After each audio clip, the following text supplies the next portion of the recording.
Hello, everybody, and thank you for coming to our Tin Capital Family Office event today. We're going to have a presentation by Copia Wealth Studios, and then we will have a couple of our founders give us talk about their deal and about their startup. I'll hand it off over to Hall Martin right now to tell us a little bit about Tin Capital. Hall? Right. Thank you, David. I'm Hall Martin with 10 Capital, and at 10 Capital, we help startups and investors connect for funding. And today we have our family office panel, which we hold once a month. This is a roundtable where we look at technologies, we talk to wealth advisors, and we tell people how do you start a family office and how to run a family office. So if you know anybody that's looking to do that, this is the place for you. Have some great presentations today from Copia Wealth Studios to talk to us about technology platforms that can be used by family offices. We find there's many high net worths looking at family offices to gain tax advantages in the upcoming market, and a family office is a great way to do that, and technology is a great way to reduce the cost of doing that. We had Bridget Kilroy on last month, and she recommended us to look at Copia Wealth Studios. And Michael was gracious enough to spend time today to walk us through his platform and how it works. And looking forward to your feedback on this as well. With that, let's go ahead and bring up Michael and have him talk about the platform that they have there. And Michael, if you can introduce yourself a little bit, tell us more about you and Copia Wealth, and then tell us more about the platform. If those in And the audience have questions, please put them in the chat box and we'll call them out as we go along. I'd also like to bring up Mark with Copia as well. There you go. Well, thank you very much, David and Hall. Really happy to be here today. I'll do a little bit of quick background. Mark will put up the slides for me, but just a little bit of intro for me. Always been in the software business. I've had a few technology exits. One of them was to ThoughtWorks, which, by the way, went public, I think, about a year and a half ago. I also sold another company to Slack. We were one of the only 3 companies they bought pre-IPO. That one was called Missions. I've also sold a company in 2 different turns to private equity. That actually ended up being like a mobile agency and product company as well. That was called Robots and Pencils. But fundamentally, in 2016, I set up my family office.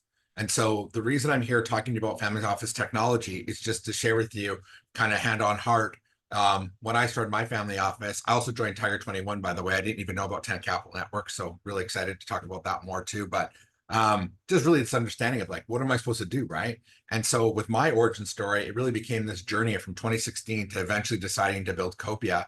And we'll walk you through the platform, but just fundamentally, I felt like the software wasn't really there to help me do all the things I needed to do. There's like some reporting software and all that stuff, but I needed my data and reportings, and I wanted operations, and I wanted investment insights. And so anyways, what I'll do now is I'll introduce Mark quick. So Mark is the CTO of Copia Wealth Studios. I'm the CEO. And a little bit of fun background story. Mark and I have now had 3 exits together. Him and I have worked together for 26 years. And one of the coolest parts about Copia is most of the team members have now worked together for greater than 15 years. So it's a whole bunch of people who decided, let's go do this one more time. And so what we did with Copia is we wanted to put your assets under intelligence. And we'll explain that as we go forward. But one of the things you'll realize is that almost everyone in the space has some type of a billing model based around assets under management. And we believe that doesn't make any sense in the software, which we'll unpack. But to go to slide number 3 for me, Mark. What do we actually do? We're literally here to empower family offices to preserve, grow, and validate their wealth. So preserve makes sense, kind of grow makes sense. The one that doesn't come up too much is validate. And so one of the things, just to give you an example, if you look across our client base today, we've already caught more than 7 figures worth of mistakes in the validation of things. Like, you were supposed to get a check for this, you did not get the right check amount. Copia catches it and helps you. And then there's really the 3 pillars of wealth that we actually unpack underneath. It's getting all that asset data, all your data, your entities, your trusts, the assets. You're an LP in this fund. Also, you have a GP stake, all that stuff, right? Your operations and your insights.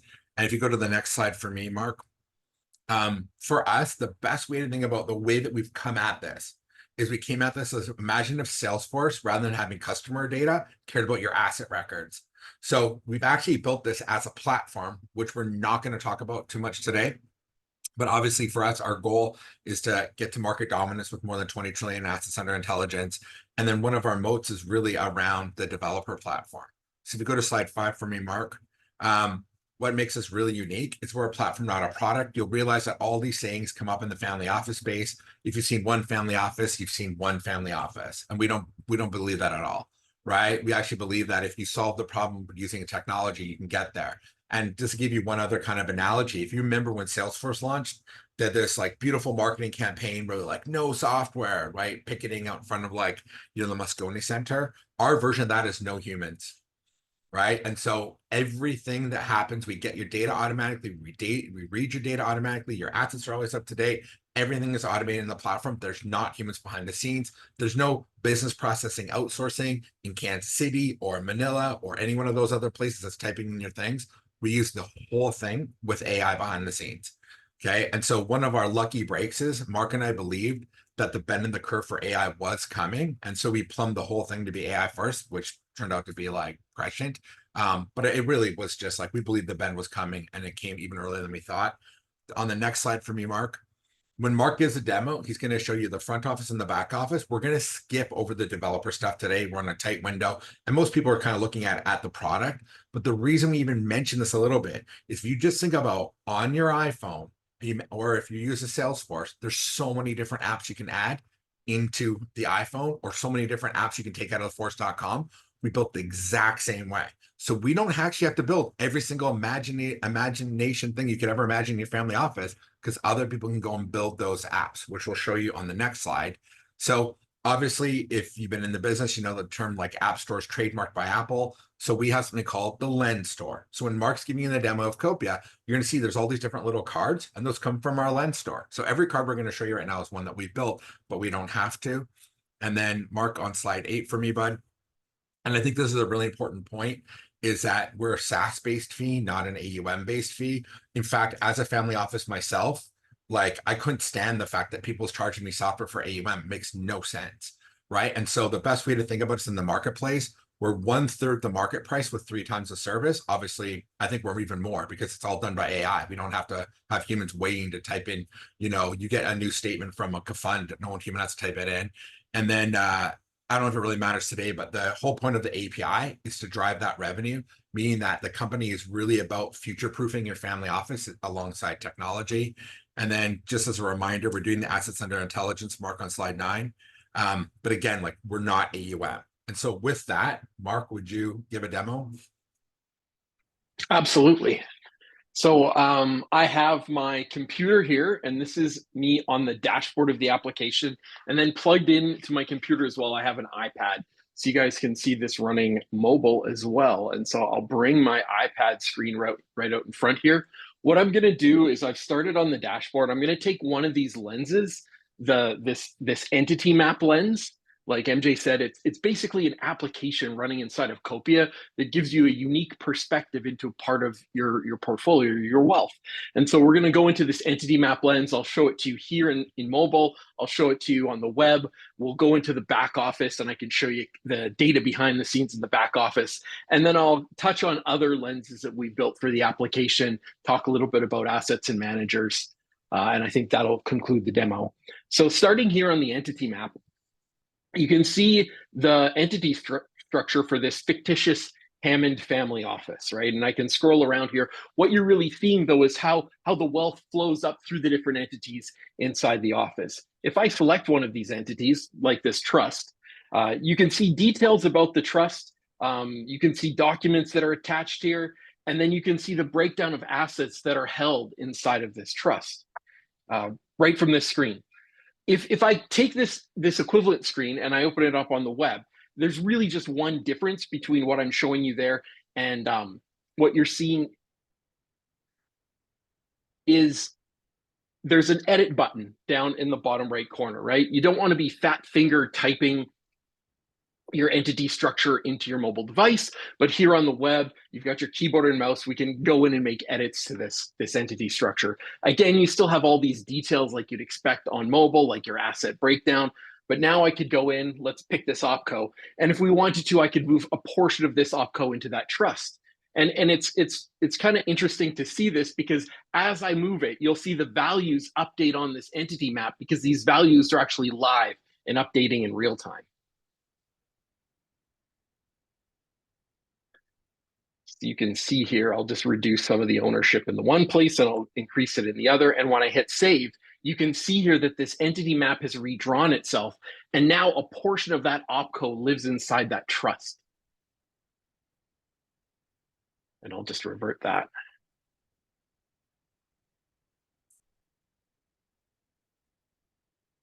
So jumping back to the dashboard, I'll jump back to the dashboard for a second here, and then we'll take a look at this same entity data, but we'll look at it in the back office, right? So this is our administrative platform where you can go in and do whatever you need to do to the data in the back end to make the portfolio look great. You can see here that we have entities in the back end, that same entity data, but it allows you to have administrative capabilities on it. Those entities are connected to accounts. The accounts can have holdings of assets inside of them. We keep track of all that transactional data here. And that's how we build up the metrics that are on the platform, by analyzing transactional data in those accounts, connecting those transactions back to the holdings, to the accounts, to the assets, to the entities, and we flow that data up, through the entity structure as you're seeing on the front end. So going back to the dashboard here, let's take a look at a couple lenses as we move through the dashboard. And I'll highlight it one in each section here. So at the top here, we have a section dealing with your wealth. A good example of a lens here is the net worth statement. So I can take a look at the value of my portfolio today versus, let's pick maybe last year. And we can see the change of the value of the portfolio. I can expand this out and we can take a look at really all of the assets inside the portfolio, liquid or illiquid, as well as liabilities. If I then go back to the dashboard here, moving down, we can take a look at the composition of the portfolio. And this lens here for allocations and comparables is really great because it allows us to load in a target allocation for the portfolio and then compare the asset allocation of the portfolio against that target allocation. So you can see here, I've loaded in this target for this one trust. I can go and select that trust here, look at the asset allocation in that trust, and then compare it to the target allocation that I have here in the application.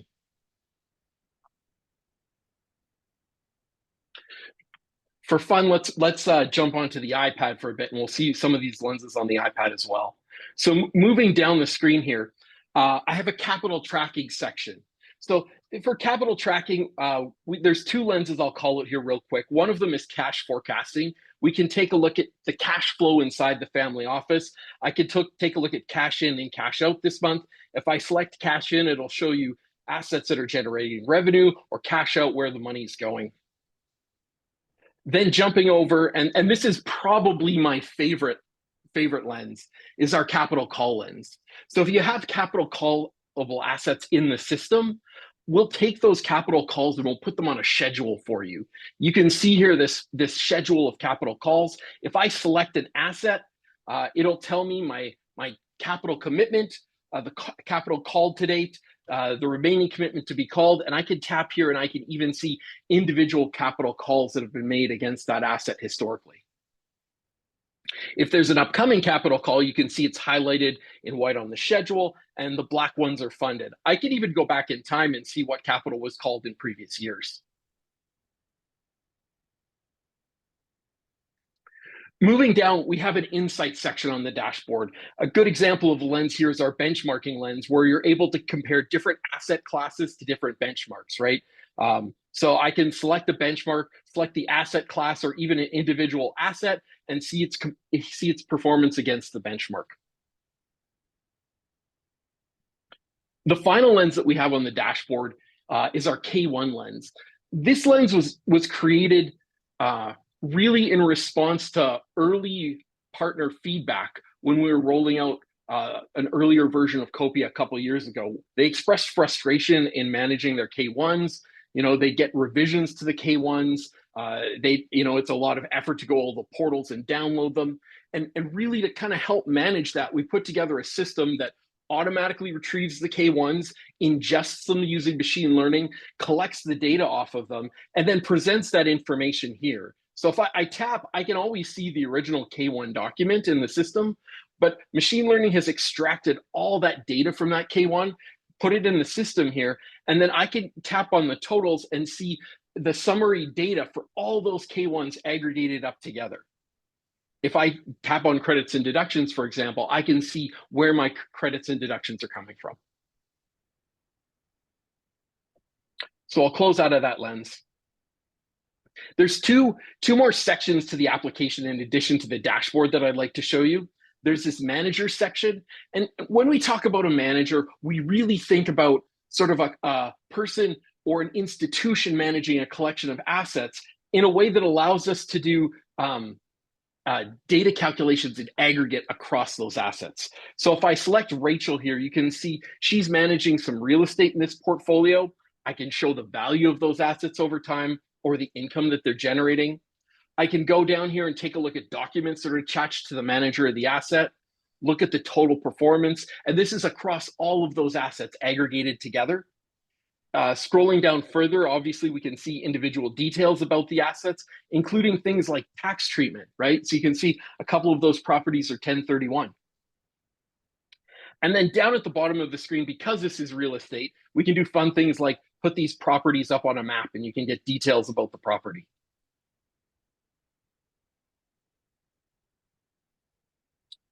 If you want to dive in further, we have this asset section that lets you go in to look at individual assets. We organize them by asset class, or you can organize them by tag, right? And so you can set up your own tags, however you think about your portfolio, organize your assets into those tags, and away you go. If I take a look at, the different classes, we could go in and take a look at some assets here. A good example would be, we can pull up Tesla, and I can show you here. Here's an example of some Tesla that's publicly traded. What's interesting here is that we're keeping track of several holdings of Tesla. We aggregate that information together, but you can go down and take a look at individual cost basis. You can see that part of my Teslas is from Schwab, part of my Tesla is at Interactive Brokers. All that data is collected together, displayed together, but you can individually look at it by just tapping a button and seeing that individual holding. If I pull up this venture fund, you can see here that the cards associated have now changed to reflect the change in asset class, right? We'll do things like tie back to the capital call information here. So tapping, I can see that same information that's connected to the capital call lens. And then we do some fun stuff like this relative performance calculation, where we have this cheeky tree illustration. The tree that's bearing the most fruit, obviously, is doing the best. That's the asset that's doing the best. The one that's looking disheveled, isn't performing as well. I'm going to go back to the dashboard for 1 second, and I'm going to show you one more really cool thing.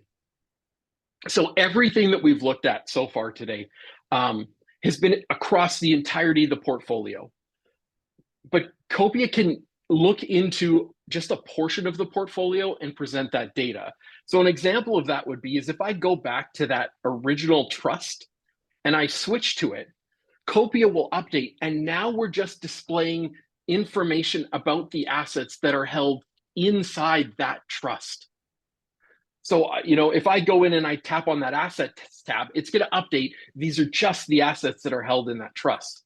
The market value net investment graph is just the assets that are held in that trust. This is really useful amongst other things. If you have someone in the family who maybe should only see the assets that are held in their trust, you can give them permission, and then they just go into that trust and can only see those assets, those managers, that data associated with that portion of the portfolio. Mark, there's Yes. a question from the audience around ingestion, and then do we use OCR and all that stuff? So what I'll do is I'll kind of give the high order a bit, and I'll let Mark talk about the low order a bit. But yeah, basically ingestion is the core problem. In fact, if you look in a family office, 84% of almost all the financial data is stuck in a PDF somewhere, right? Or up in a portal somewhere. It's actually really crazy. It's the core problem. So to kind of be very, very specific about it, yes, part of our machine learning models use OCR, but we actually have 92 different machine learning models in order to get the accuracy to be 99 to 100%. So Mark can explain that more why, but the answer is there is no one model to rule them all. There actually is an ensemble system behind the scenes. And so one thing to just share with you around AI It's only things are getting better for this number to go up in accuracy. And most people are not plumbed in order to have different models fighting with other models and all these other things in the back end. So Mark, can you answer a little bit better than I?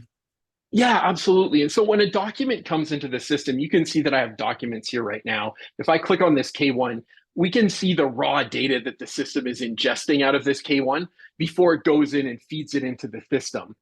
When a document comes in like this, we actually have a multi-stage process before it even gets to the models that MJ is talking about, where we're looking at the data and sorting it out to understand which model is most appropriate to analyze this data.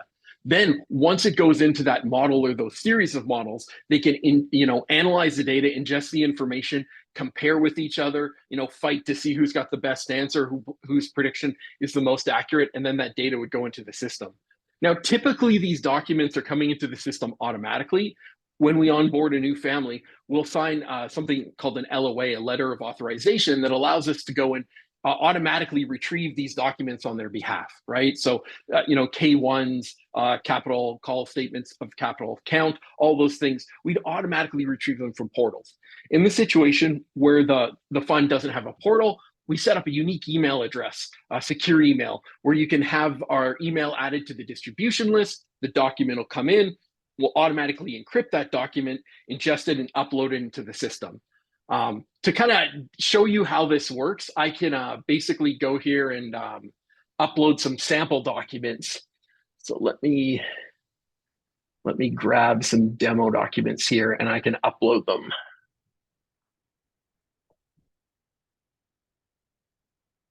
Yeah, so I've pushed in some sample documents into the system. You can see right now they're processing. You'll see there's one here that we're going to mark as just a document for storage, right? We're not going to collect any information on this. It's because it's a picture of my dog.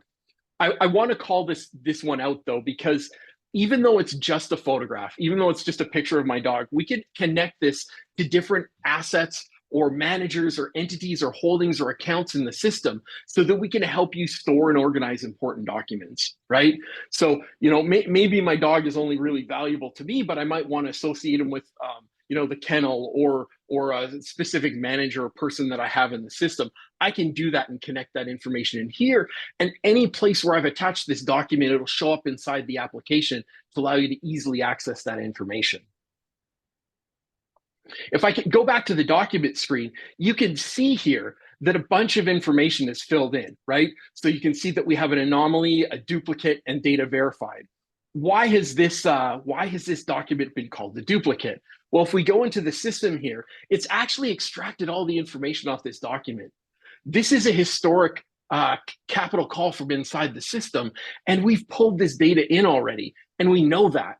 And so we've seen an existing transaction in the system. We're able to say this transaction's a duplicate. So don't pay it, don't fund it. And also we're not going to ingest the data off this document because we already see it already in the system, right? When I take a look at the anomaly here, well, why has this been called out as an anomaly? It's because there is a change in the wire instructions. So when we see something like that, when the wire instructions change, we're going to stop the processing of the document and kick off a workflow. Copia has this entire workflow system that allows you to run workflows inside your office. Those workflows are completely customizable. I just want to add a point. Remember, there's get all the data in. And if we're not getting you all that data from all your portals and all the PDFs, we've just failed. Then the next step is operations, then the final one's insights. So even this idea that we potentially have an insight here, that there's anomaly in a capital call, right? Then you can go back to operations and decide what to do. My family office might do something different. Another institution might do something else. Another family will do something different. But to give you guys a real world use case here, obviously I can't share names, but this anomaly detection on capital call stopped a $2 million fraudulent cap call, where people had compromised an email and tried to get a capital call funded, right? And so again, we can't say it is fraudulent. We just cite it as an anomaly. And then they're kicked off their workflow. They're like, what? And then it realized that they've been compromised for over half a year in their email. So the reason I want to pause here just for a second before Mark goes back to demo, if you think about it from the Copia perspective, salesperson was like, no software, which is kind of silly because their whole thing was software, just you have to install it. Our whole thing is no humans, right? use AI everywhere, flag as much insights so that the family doesn't have to keep having like process checklists and then like only trusted members can do everything. Like you can actually have all these different people who your work literally gets done in Copia, right? It becomes a place where you get work. Like even the one thing I just want to add, because we're going really fast, we've got 3 minutes left before Q&A, but like Mark's in super user mode. So nothing was being blocked. But like literally, like you can, like my kids can only see their trust and can't do anything. They can't run a workflow. Someone else in our office can only see this lens and manage payments and run certain workflows. It's all role-based asset control, entity-based permissions, everything you can imagine, all that stuff, right? For giving you guys a demo to show the breadth of the platform, that's literally just slowing us down, being like approving all these requests when we're editing things. And then Mark, finish on the capital call. Yeah. So just to kind of tie everything back together, the last document that I pushed up here was like a capital call, right? So when I hit save and publish here, and we can have these automatically pushed through the system, but when I hit save and publish here, it's going to take those details out of the capital call. And then if I jump back to the iPad, right where kind of we all started this out, and I go into this capital call lens, you can see here at the bottom of the schedule now, we're going to have that extra capital call for Venture Fund 3 that was on that capital call statement that just came in. It would have come in via email or from a portal. It's right here inside the application. And then kind of along those same lines, if I go into that asset again, right here in the asset list, and I take a look, that capital call is right there attached to the asset as well. We've taken that document, extracted the data out of it, attached it to the asset, informed you of the upcoming capital call, right? Really empowering you to kind of go and do the things, instead of the busy, the Netflix work, the busy work where you're sitting there downloading documents from portals or whatever it is, you can do the important work, right? Managing your allocations.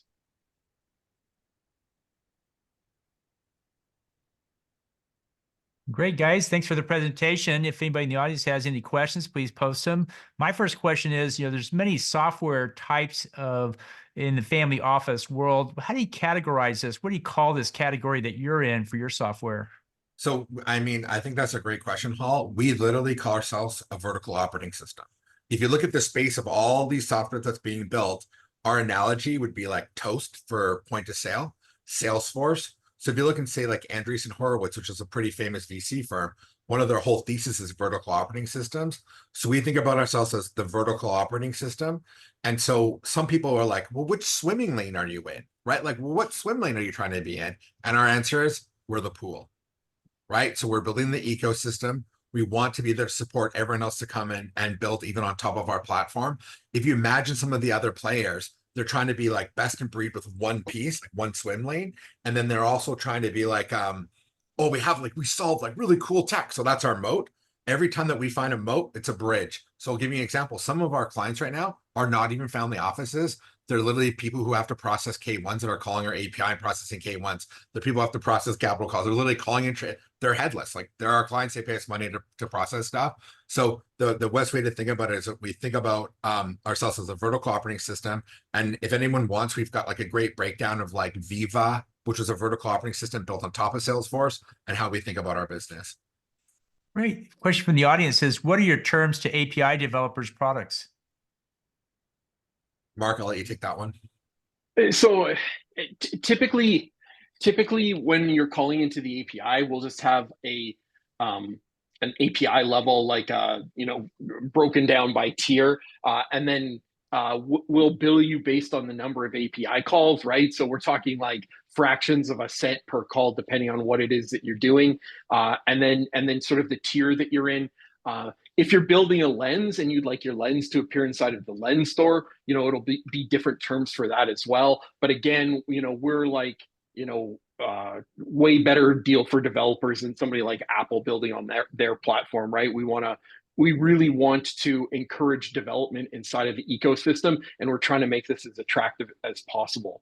We're working with several groups right now to build really interesting lenses and connect the API to really interesting systems, because we realize that we're not the smartest people in every area of wealth tech on the planet, right? And we want to allow these other incredibly smart people to come and toil inside our garden, build these tools that they're the experts in, so that they can, be useful inside of all the family offices. Yeah, just to add one concrete example, one of the third-party lenses that's being developed is a lending lens.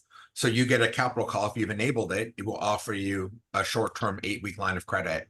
They have a sponsor bank. They have everything go on. We're tech people. I'm not like a lender. And so all of a sudden, across family offices, maybe you want to take a loan, short-term capital call line of credit, yes or no?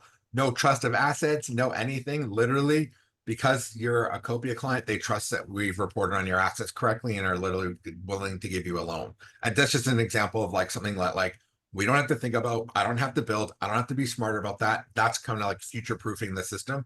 Just like on your iPhone, there's more than 1 million apps. In Salesforce, there's more than 5,000 apps that are downloaded, like I think it's every month. Well, I saw many solutions up there. What do you think is the core problem that you're solving here, if you had to pick one? Well, I'm going to go with ecosystem, because the issue is I'm a family office, right? And then I get best of breed of this tool, best of breed of this tool, best of breed of this tool. And then I hire people to swivel chair integrate them all. I want to solve the ecosystem in my family, because all I kept doing was keep hiring people to then keep re-updating things, download from this portal, update this from here. So to me, the core issue is someone has to come and be the platform, right? Like I don't want to have 17 different subscriptions, all that don't talk together. When I'm in the Apple world and you go like, what is Apple solving? It's like actually ease of use across everything. Oh, I downloaded that. Oh, it's on my Apple TV. Oh, wait, my photos are already showing, right? And so to us, I think that's really really key. I mean, I can say that our clients today who are not getting a lot of benefit over the developer platform, because the developer platform is new, right? Like there's not 1 million apps in our app store. They're just like, thank you for letting me like operate, get my work done, apply more judgment and not have to hire people. They just view it as that, because we have all the consolidated reporting too. Like we hardly talk about it because that's just table stakes. If I can't report on your private equity fund, like why would you even use us? Like that's just table stakes. We barely talk about it, right? And then from subscription prices driven by how much complexity there is on how many documents you have to run through our AI models. But most people today, right now, are about $22,000 a year. So if you look at it in the marketplace, that same client would be more than 6 figures with a combo of something like an Adapar and a Mirador or something, right? I'm not even adding the Mirador or the person who keeps Adapar up to date into that. And then with the AI, yes, like from this whole point of AGI, we are plumbed to do this. I'll just give you an example, okay? So I'll give you an example in my family office. What we have is a GPT deal analyzer. So the way that we make an investment in Sky and Ray, which is my family office, is going to be different than the way everyone else does. But when I upload a pitch deck, I get back my synthesis, my thesis. How does it line up with me? Example, I'll give you guys a real world example. I had 21 rules of how I look at a deal. And one of them was if it's illiquid, it needs to hit 7.5% plus the 10-year treasury rate. That's just a rule that I said. Our custom GPT literally went back and been like, yeah, that's above the hurdle rate, stuff like that. So what drives the subscription price? Can you say that again? It's just complexity. It's really about how much ML we have to call, right? So people have 1,500 and the built into the 22,000 a year. It's 1,500 entities, assets, pages of documents that are running through AI. And then we also, again, like if you guys understand what's happening in the space, that amount will go up because AI costs are coming down. So that's like, it'll be cheaper next year. Okay. Next question is how many people hours per week roughly to operate the platform from the user side? So as obviously the onboarding is the trickiest part because you need to provide us with the information to pull into the system.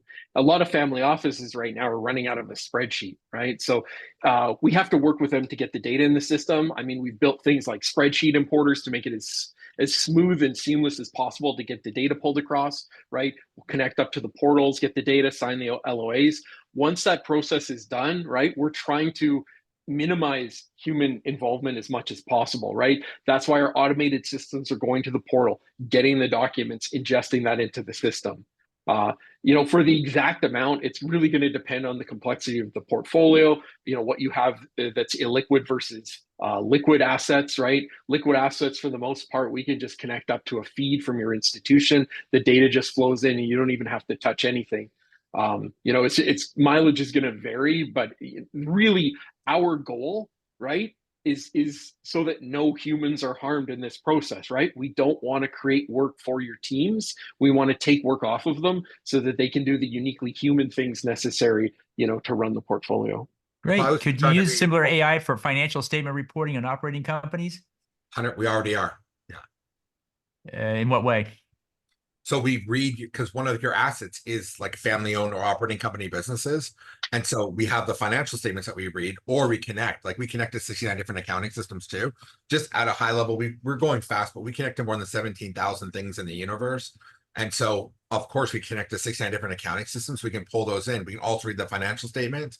And then you also do get like a custom GPT. So you can talk to like your newsletters, your statements, whatever you want. Of course, we were showing you all the lenses, because that's kind of more exciting, whatever, than just like asking different questions. But because of the way we plumbed it everything for AI, you also get a GPT. What we've done to GPTs is separate of like, okay, this one's for just asking generic questions. This one's for doing deal analyzing, so they don't get confused right now, because the models can get confused. Over time, the problem's going to work itself out. And so, yes, a lot of people today that are family offices have very, very significant piece of their net worth in operating businesses.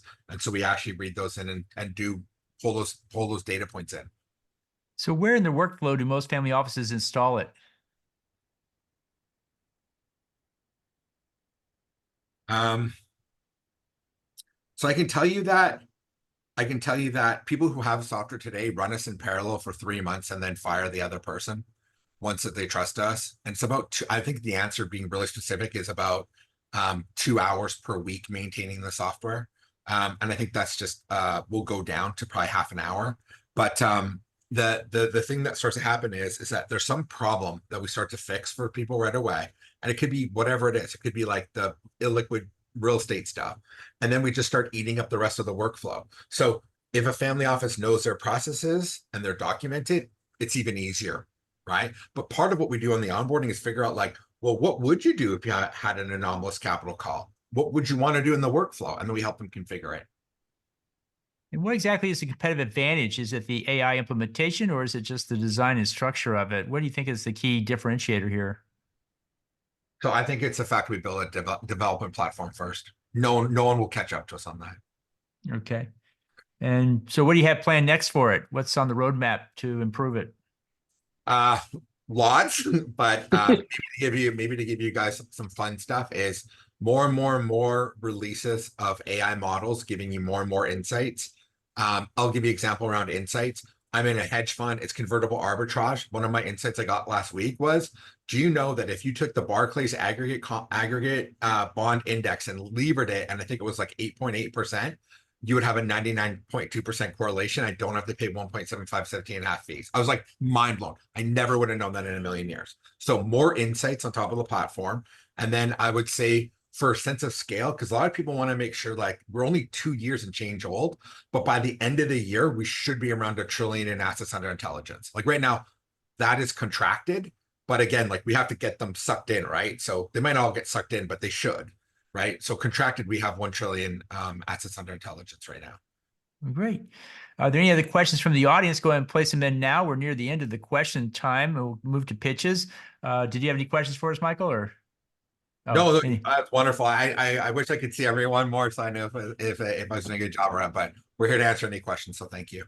Thank you. So how best for people to get back in touch with you, Michael and Mark? What's the best way to do it? And if you can also post that in the chat box, that would be great as well. And we'll email out this recording to everybody as well. But just wanted to give that there right now.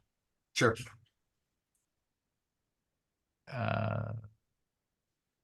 Any closing words there, Mark? Oh, just thank you so much for letting us come and speak with you all today. It's been our pleasure.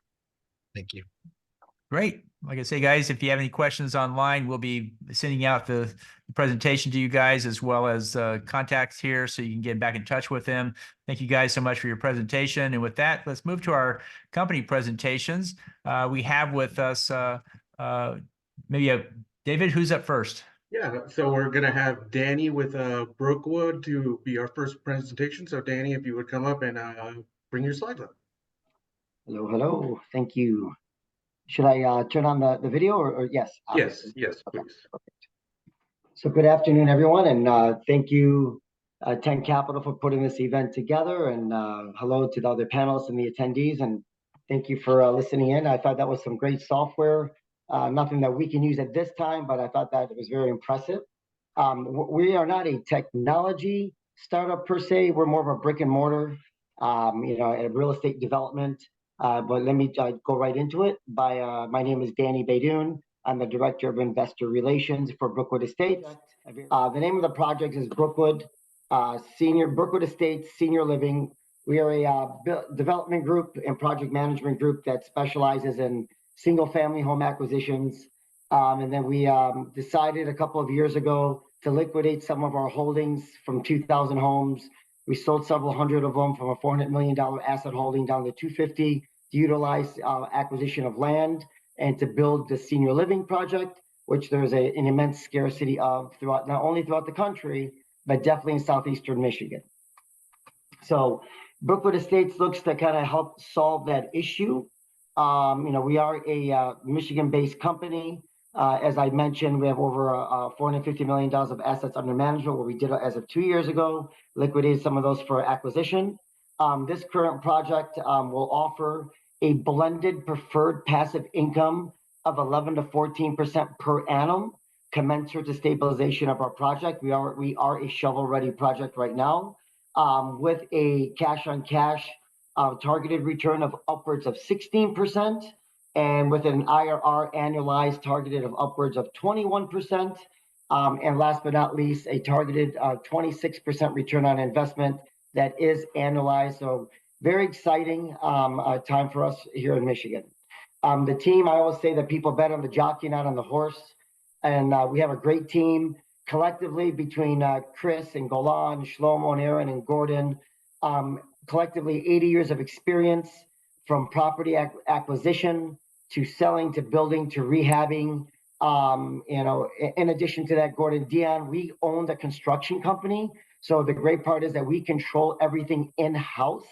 And so that gives us the opportunity to not only control time and labor costs, material costs, but expedite to market. Gordon Dion comes from the Arizona area. He actually worked for Pulte Homes as a superintendent. And while he was with them, he actually built over 3,000 homes working with them at that time. So we have a lot of experience from managing, operating, buying, selling, and building homes. This is just let me move forward here. So what makes us a little bit different here is our end-to-end solution. Again, this is an opportunity where we literally control the entire process, from acquisition to development to building to managing and operating all this, controlling everything in-house, and then being able to have affordability housing for senior living in a market where the average home is, there's the reason why there's such a massive shortage in Southeast Michigan. It's between a waiting list of 2 to 3 years. The homes are usually 25 years old or more, and there just isn't enough capacity to meet with the demand that's going on in Southeast Michigan and the United States in general. So the cost of, excuse me here. So return expected and projected phases and timelines. So again, we've already, phase one infrastructure, we're about 50% done there. The next phase, since we are in Michigan, we are driven by weather over here. So commensurate to the winter breaking and spring subsiding, we look to go vertical by late spring. And from there, we will have the project completed within 18 months from that point. And commensurate to that completion, and an additional 2 to 3 years will be our holding period and exit, and a compounding or annualized cash and cash return of 80% based on a 5-year holding period.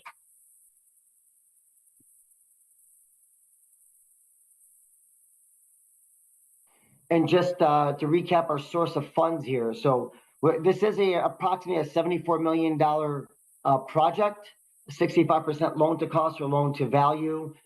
We are in the process of securing HUD financing as we speak for for the loan or the debt size, $46 million. We're about halfway through with them right now. It's looking very promising at about a 5.5% interest rate, which in today's market is exceptionally good. We are a Reg A Tier 2 SEC registered investment raise. So we are raising $30 million. I say 27 million here, but 30 million is kind of what we got approved for by the SEC. So how we're going to spend that money, if you see the bigger piece of that pie, over 56 million to close to 57 million, and the land acquisition of almost 9 million takes up a lot of that cost. And then here we have a break it down into marketing expenses, our offering expenses, broker dealers, consultants, our contingencies, our general contractor costs and development fees. I know there's a lot of numbers here. No need to go through all this. Again, we have all the supporting documents. I could break this down. We can have a 4-hour conversation if you guys wish. But one thing I do want you to see here, if you look at the total income on the first small little spreadsheet here, total income from 2025 to 2032, it goes from 6.98 million up to about 8.5 million. Now, if you take it to the next spreadsheet, all the way down, our net operating income by 2025, we look to be stabilized by 2025 over here. You look at this, the expenses pretty stable over the next few years, but our net operating income starts at about 5.3 million up to 6.7 by 2032. And just continue that a little bit further. As far as our cash on cash, to break that down from a percentage of 10 to 13 or so percent, from a dollar perspective, it's anywhere from 2.4 up to close to 3.2 million over a 5-year trajectory. And if you look at our debt service, it's rather healthy. We're far above, by the time we exit, far above the 2 to 1. And again, anyone who wants to see our prospectus, you look at the numbers, anyone who's pretty astute in these type of projects, we have very conservative numbers showing a very high profitability and return on any investment. So to break this down again, just to keep it simple on the ROI and internal rate of return, what we did here is we put best, average, mild, and optimum to go to the average here on the IRR. We're looking at an average IRR of 21% annualized and an ROI about 26% annualized. And then you see the numbers across the board there over the next 5 years, how that translates into dollars.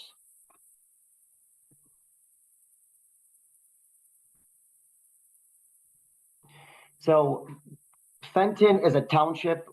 This is the site plans that we submitted over to Fenton Township at Fenton.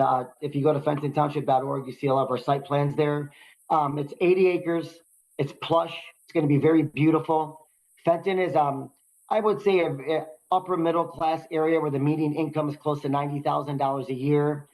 Based upon our feasibility analysis and HUD analysis that we did, in the primary market area, we have no competition when it comes to independent senior living. That area, based upon our feasibility report, requires over 400 units in order to accommodate the senior living shortage. We're building 224 units. So HUD give us a big green light, thumbs up to move forward with this project because it's definitely filling a high demand, low supply need that we're going to accommodate. This is just another image of our site plan. Here's a rendering. These are going to be garden style, so which is pretty cool. And contrary to high rises or using common areas when you enter, this is private parking, private sidewalk, garden style, private entrance, smart enabled home, zero maintenance, $2,600 a month, 1,200 square feet, 2-bedroom, and CPACE, which basically makes us green certified, approved our project as well. It's going to be sitting on 80 acres of land. 30 of that acres is going to be nature trails, dog parks, community centers, the whole 9 yards. So literally a one-stop shop for our healthy lifestyle living of seniors. And then we already have 14 vendors or partners that we've lined up with. So for those who want supplemental assistance, whether it's memory care, caregiving, food, dry cleaning, beauty, all coming to your house, all been pre-vetted and ready to go to support our senior living. Again, our targeted raise is $30 million. and we're also as a tier 2 regulation A, and we're also accepting any possibilities of JVs, LP or GP ventures as well. For any information, you go ahead and scan that QR code, or let me go here into the chat. So we have a question from the chat. Why build retirement communities outside the Sun Belt? What's the advantage here? Yeah, great question. And that was very strategic. I lived down in Florida for 12 years in Miami. And we know that historically Florida and Las Vegas, Arizona, those are the places where people go retire. It's just not practical. A new article just came out. 12 major cities in Florida just aren't practical to move to anymore because of affordability issues.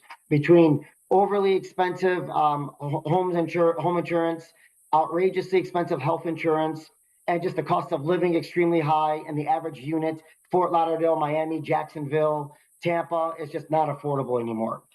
Michigan, most of the people that go to Florida are from usually the north, them relocate to Florida, transplant retirees, come from the Midwest, come from the Northeast. Midwest is a big spot for that. A lot of people in Michigan aren't moving anymore in lieu of the COVID pandemic. People don't want to be crunching a sardine in high rises. That's the bottom line when you're a senior. And it's just more affordable. And we're a very family-driven society here. And people don't want to leave their families anymore. They want to stay where their grandkids are. Great. Thanks. We're out of time. Appreciate that, Danny. Great presentation. And we'll see what interest we have in the audience here afterwards. With that, David, who's next?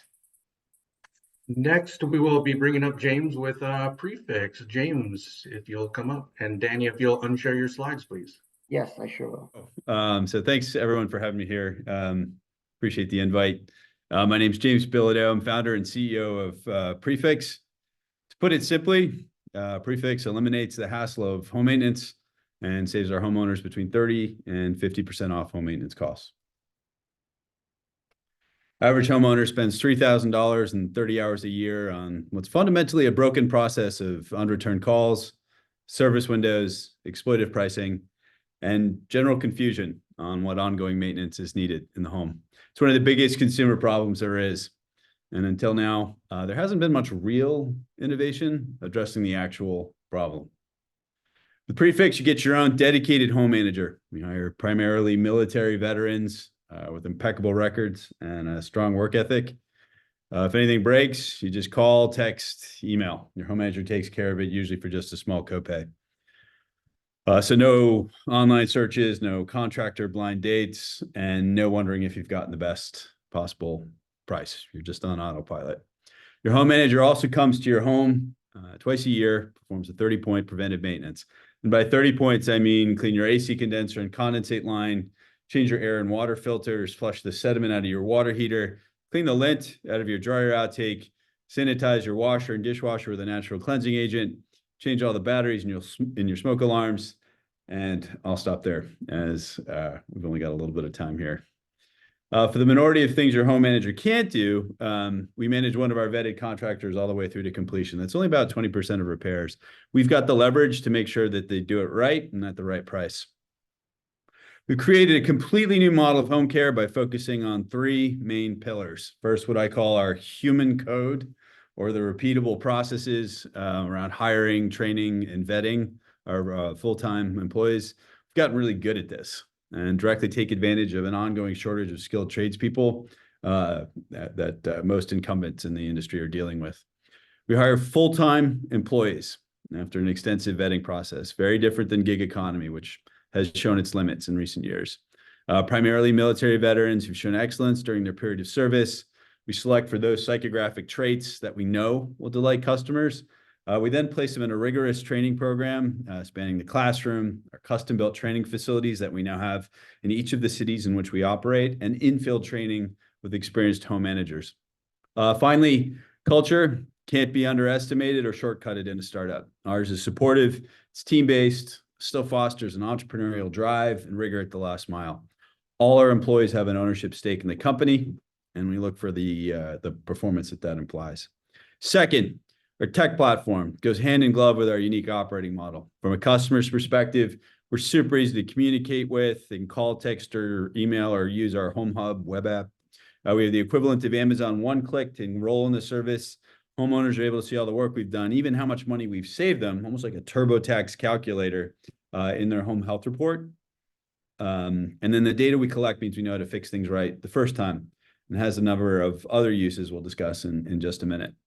Third, it's the way we create operational density. This provides a major competitive advantage over these very diffuse marketplaces, particularly in this sector. So we have an addressability in some neighborhoods of over a third of total homes. We've now rolled out this model across Greater Austin, San Antonio, Houston, and Dallas.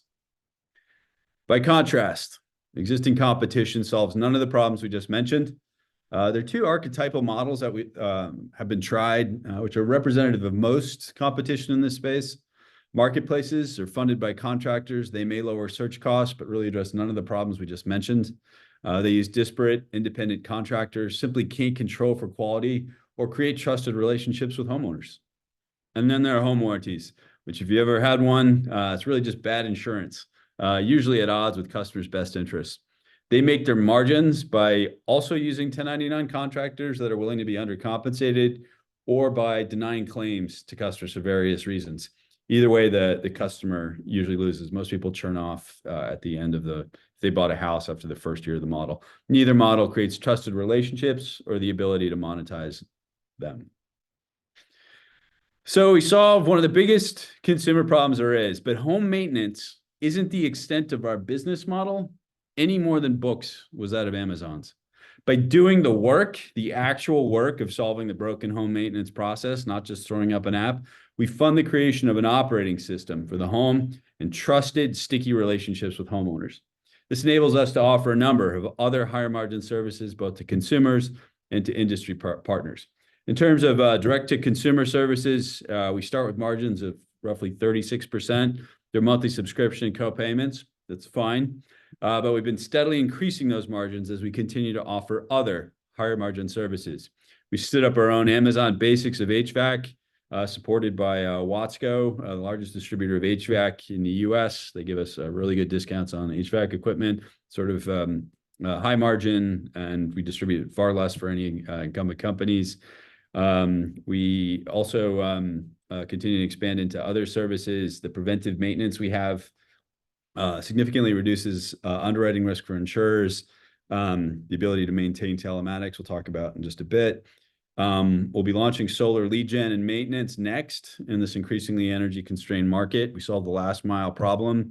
It's constrained solar adoption to date, and a number of other higher margin services that we'll now be rolling out in the near term.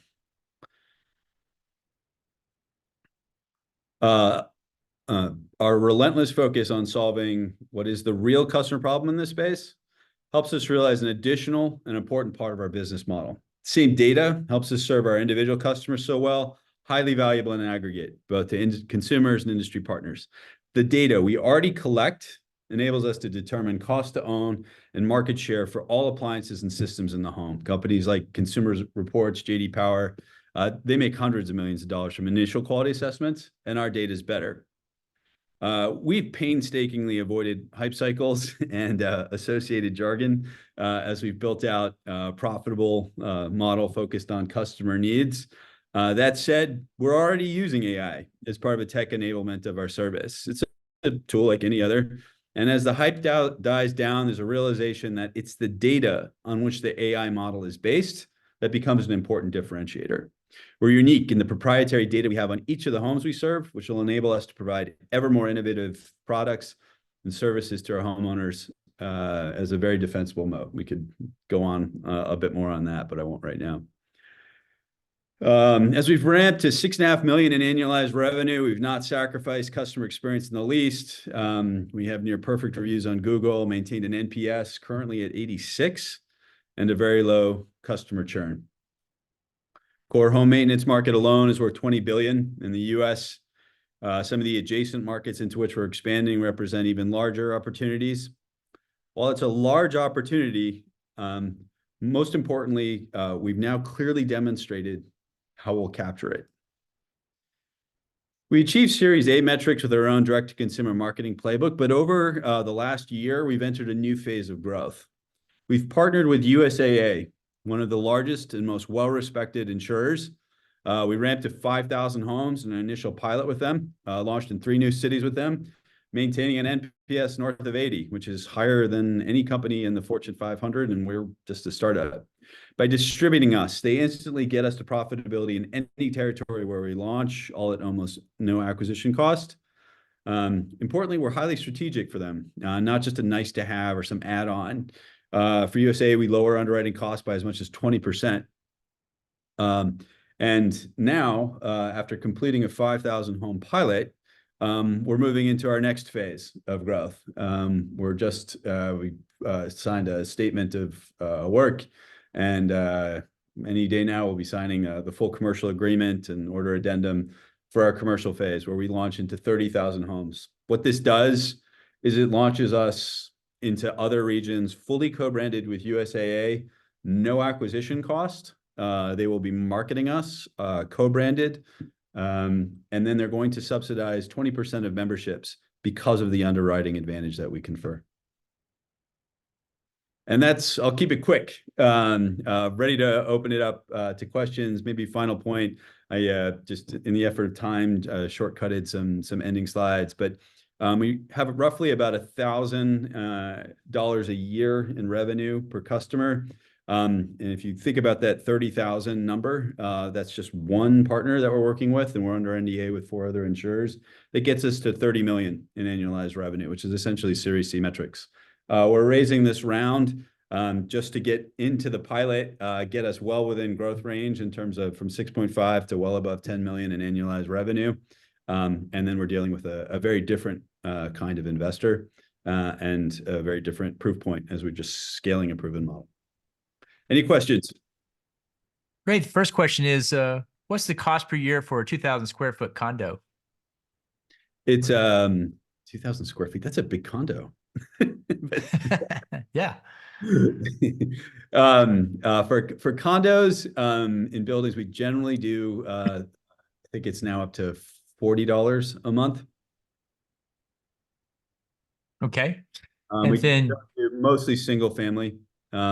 There are some caveats around square footage, so I'd have to check to see where we are on where 2,000 falls. We just changed pricing last month. But for the average single family home, it's $47 a month. So what do you say to those who compare you to American Home Warranty? Try American Home Shield. Try it. And so go to the Better Business Bureau site and read, and you'll have your answer. They don't have any control over the contractors that they send into your home. They're frequently the poorer rated ones that can't get work on their own. And so there's very little control over the customer experience. Customers last summer were waiting 2 weeks to get HVAC repairs done. And it's almost like a price discrimination thing. You're just going to give up. And then that's been the experience. And all the real innovation for warranties is the checkbox in the realtor contract when you sign, and then 80% of people will churn off after the first year of using a home warranty, whereas we have far lower churn than that when people sign on to us. Right. And who handles the plumbing in this scenario? Plumbing is one that we have not brought in-house yet. We may at some point. Things like water heaters are very frequent repairs. And as we get increasing scale, we may create another Amazon basics of plumbing.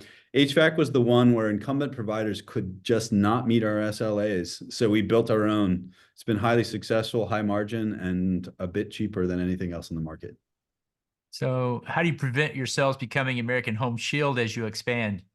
W-2s, full control over the customer experience, working on a territory model. So if we go back to that slide with the 3 things I mentioned, it's very easy to throw up an app and be a marketplace, and they're just a marketplace with insurance on top. That's it. So they have no control over the customer experience.